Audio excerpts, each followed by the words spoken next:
જીતેન ધોળકે વિદ્યાલયના મુખ્ય શિક્ષક છે. શું ઘટના બની છે તમારા સ્કૂલમાં આજે?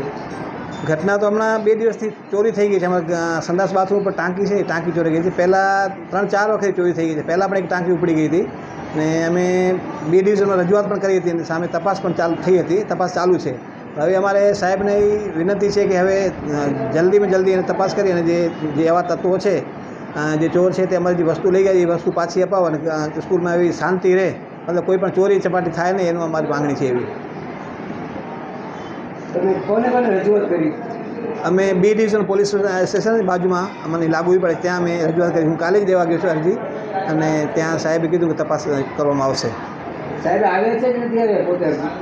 હા, સાહેબ પોતે કાલે બહાર હતા અને પછી હું ત્યાં અરજી અમારી શાળામાં આમ તો CCTV કેમેરાની પણ વ્યવસ્થા છે, કેમેરા લાગી રહ્યા, પણ પહેલાં 1-2 વાર કેમેરા પણ તોડી ગયા હતા અને અવારનવાર તોડફોડ થાય છે, પથ્થરમારો કરી જતા હોય છે. જે સ્કૂલ જ્યારે બંધ હોય ત્યારે સ્કૂલને ઘણું નુકસાન પહોંચાડતા હોય છે.